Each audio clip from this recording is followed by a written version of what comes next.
Christ is risen. He is risen indeed. Alleluia.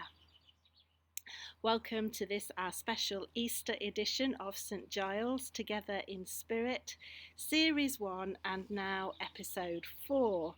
And a very, very happy Easter to everyone watching this.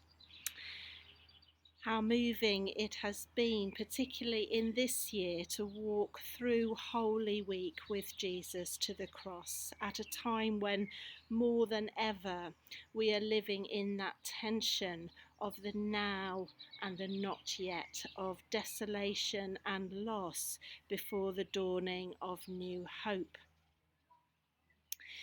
Now, you'll have to excuse me a minute because I started my Easter morning very bright and early today with our dawn service from here in my garden, live on Facebook at 6 a.m. this morning. Well done to those of you who were able to join for that. And as a result, I've not really had time yet to open my Easter egg. Now, I wouldn't mind, but as you can see, good old Giles is here, and he's been very kindly and patiently waiting for me to open my Easter egg before he tucks into his. And in fact, his is beginning to melt a bit in the sun, would you believe? So I feel it's only right to put him out of his misery. And do feel free at this point to tuck in to a bit of your own Easter egg at home too. So here we go. Here's my Easter egg. Okay, it's a buttons one. Other Easter eggs are available. Now I want to be very careful not to spoil this chocolate, not to break it. So I'm going to be quite careful as I open the box up here. I'm just going to undo the top. Right, you can see that it's freshly opened at the top there now. Okay, and I'm going to dig out the Easter egg from inside. Oh, I'm so looking forward to having some of this chocolate. My mouth's watering. Here we go, here we go. Here's the lovely Easter egg. So I've just got to carefully unwrap it now. So I'm just going to put the box down there. All right, I'm ready to take the foil off. I think I'm going to start from the top. Okay. And let's see what we've got. Oh, well. I wasn't expecting that. Okay, what? No chocolate? Well, I think I might be writing to Cadbury's to complain. This is rather a strange thing to find in an Easter egg. It's a bit of a surprise, really. And sometimes, you know, the Easter story can become very familiar to us. It can feel comfortable. But actually, every year, this Easter story has new surprises for us. And I hope you're experiencing that this Easter too. The surprise, just like it was for those first disciples on that first Easter morning when they first discovered that empty tomb. What a surprise for them. And we have another surprising, of course, in Matthew's Gospel account of it, because there's not just one Mary at the tomb, but there are in fact two Marys at the empty tomb there on Easter morning, who witnessed these earth-shattering events. But more of that a bit later on. Now, I hope you've been busy creating your Easter party hats.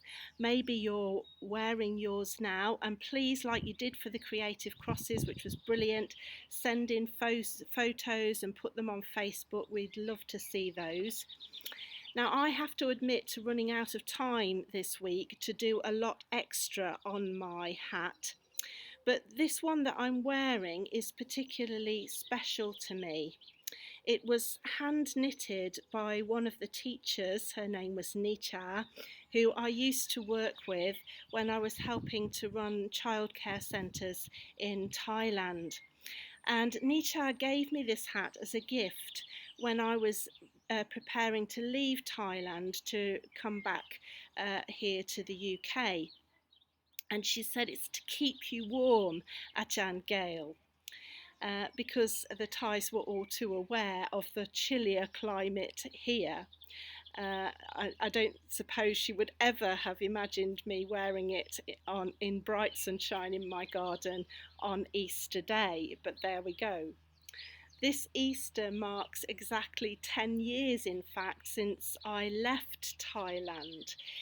It's a striking anniversary for me because it means I have now been away from that life, that ministry, much loved friends and church family there for as long as I spent with them, almost 10 years.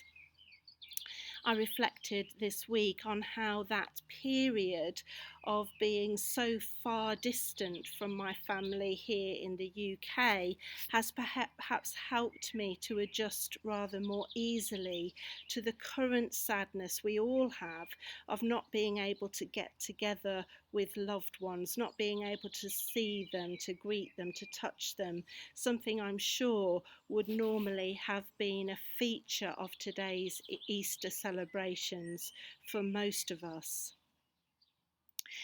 Distancing myself from those very strong attachments I had in Thailand, from a life that had become so familiar to me with all its routines, responsibilities, and cherished relationships, was at the time one of the hardest things I have ever had to do. I knew it was the right decision. I knew it was for the best in the longer term. I had hope of good things ahead in God, but it didn't make it any easier to make that move at the time. It was a painful journey, almost like a bereavement.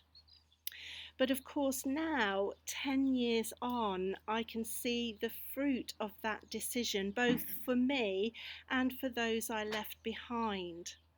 Partly as a result of this current coronavirus crisis, I've reconnected more with friends back in Thailand, and to my amazement, the third Rainbowland Child Development Centre, which we started on a small scale from scratch back in 2005, has grown exponentially to the point where you, the director who took over my work, is just about to open a brand new purpose-built centre. Only sadly delayed slightly by coronavirus, which has now affected Thailand as well. And of course, I have gained a whole new church family, the wonderful church family that is St. Giles. And I'm so thankful that God had that in mind, even all those years ago, something I could never have envisaged at the time. So this hat reminds me most of all of God's great faithfulness through all the journeys we undertake in life, whether they are easy, enjoyable ones, or whether they are more challenging and difficult for us. Of course, our hearts very much go out to all those who face not just a challenging emotional journey, but who are literally, as a result of the current pandemic, in that fragile, precarious space between life and death itself.